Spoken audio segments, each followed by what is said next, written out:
Yo, everyday superpower where we talk body language, relationships, game, and everything in between, alright?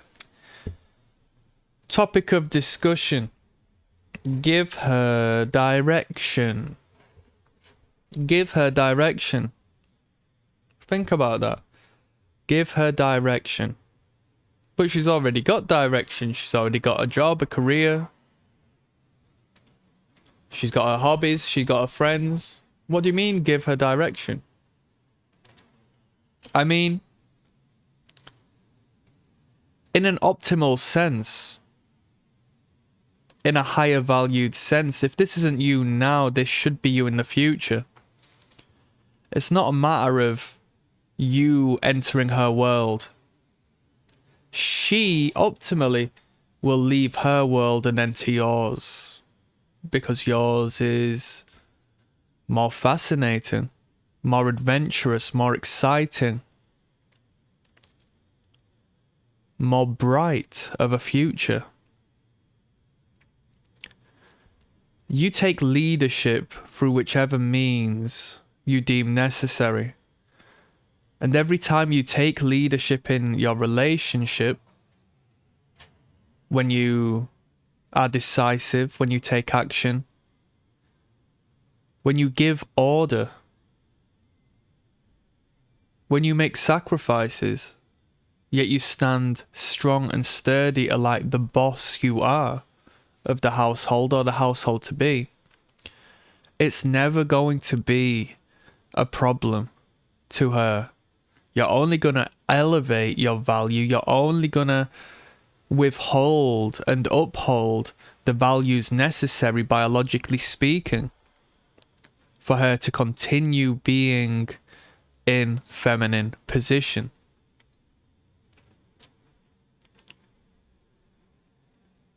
Get to know someone, test the waters, give her direction, give her a task, ask her for assistance, see how eager she is to do so. Now, it's gonna get into fascinating conversation because I know I live like in the Western world. As far as the borderline esoteric magic of the social engineering that's been cast upon my peoples over here, right?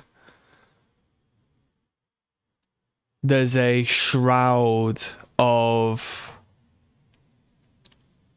social commentary on the illusion of what a man and a woman is. And I'm not talking about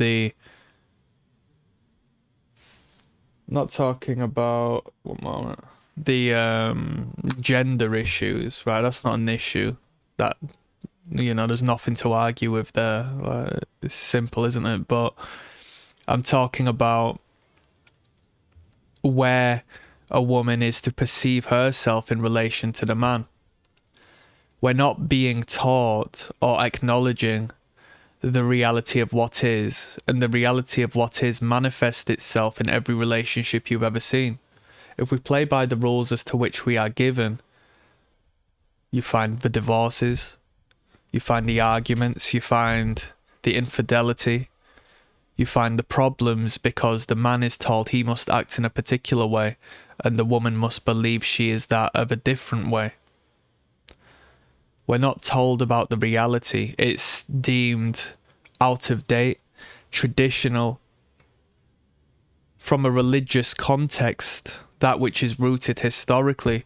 You find a reality of what keeps the traditional family together. But of course over here, they try to remove that. They try to have you live a godless life. They have you worship material because you continue to consume the products they create. You eat the foods they give you. You kill yourself. You pay for marriage counseling. You pay for the divorce, and so on and so forth. Look at the system. So, to acknowledge that, understand that, and continue to believe, very well knowing, given that you do your education, that beneath the surface is an unbreakable hardwiring that stems from the very depths of our ancestry. and we apply it to our conversations, communications, and engagements with not only the opposite sex, but with fellow men, we see reality as it is, as the results come through separate to what society tells us to do. So, young girls, when I say young, I mean legal, of course, pretty young things, you're engaging with them, and you might speak to them in a particular way that no man or boy of their age group or generation speaks to them like. And it might shock them. It might put them on the back foot. But you will acknowledge and realize that you're engaging with her emotions at this point, and through that emotion creates a tie to you. And she'll continue engaging with you. She'll continue talking to you. And through your means of verbal jiu-jitsu, through understanding who she is, what she really wants and what she's not getting, it won't be long until she assesses and understands that you are a man that she does not deem to be in the boys around her. So I do digress somewhat, but I am talking about the reality of what is when it comes to giving her direction. We're not allowing her to take her own path. She wants to be given direction. She wants a man who can lead the way. And the Taoist symbol of the yin and the yang.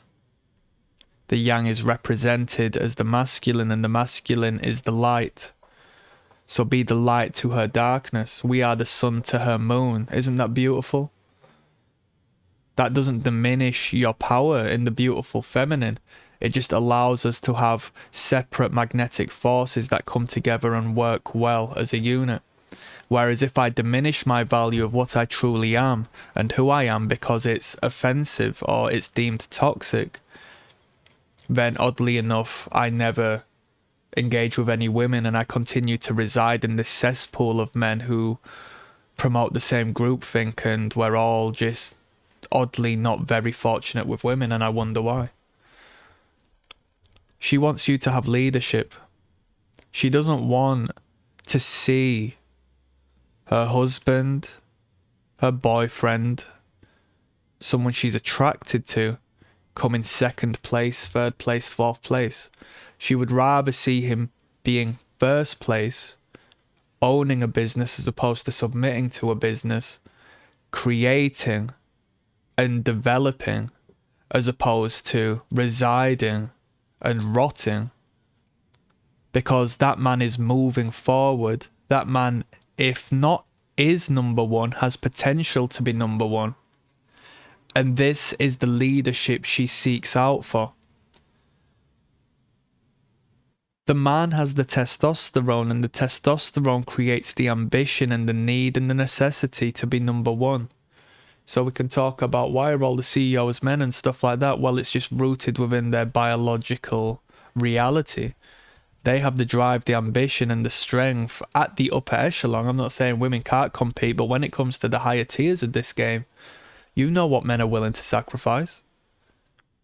So use that to your own self-awareness and understanding. Imagine working every day of your life, the best of your capabilities, and then being fearful of telling a woman to shut up, essentially. Just keep your mouth closed for 1 minute, yeah? I know my worth, so I'm sick of you giving me a headache. Go make yourself busy. First time you say it, she's going to get raged and start arguing with you and blah de blah, because that's how she's dealt with you up until this past. But maybe if you've never spoken up about it, it might take her aback and it might potentially turn her on. Take control, because it's what the media sells to her, yet you get given the message that it's wrong.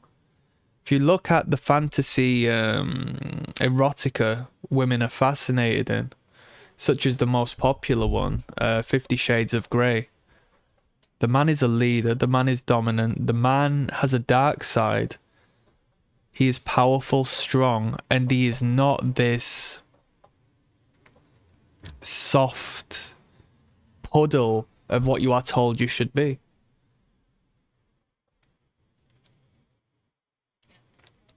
To be emotionally available is human. To be emotional available allows vulnerability in your relationship. And as you mirror each other, it is to your benefit, to some degree, showcase that emotive value.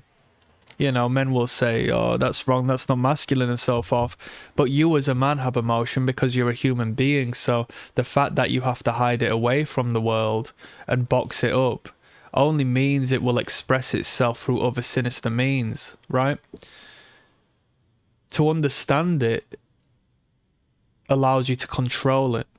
And to be stoic and controlling of one's emotion is better than to just be scared of the idea that someone's going to see you less than the stone-hearted killer your father or the older generation told you should be.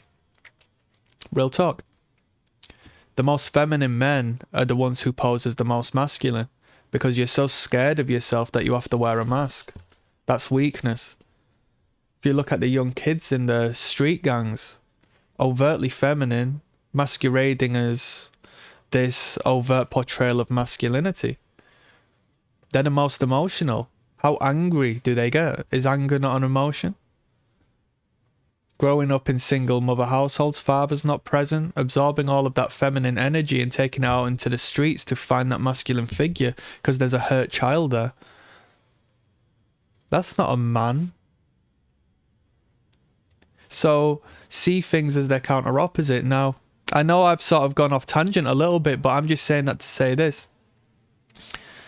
If you are engaging with a woman, at some point it might be in your best interest to set the standard and say, can you do this for me?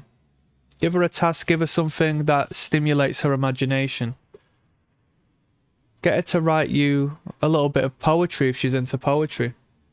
Get her to perform for you in one way or another. Okay? That's not to say that you can't give her a helping hand when necessary. It's your job to protect and provide for her, right? But she should be able to support you, and in supporting and nurturing you, she should be able to take order. And all these women will, given that they deem you of a higher value to them. And that's how relationships work. If she deems you as less value, she's not going to bother with you. If she deems you as equal value, you're on a tightrope until she cheats on you, right? With someone who suits her better. If I was a woman, I'd look for someone higher value. Why the hell not? I need a better life. It makes complete sense, doesn't it? Hypergamy is law. So, I'm going to sign out on that one. Click like and subscribe. Peace.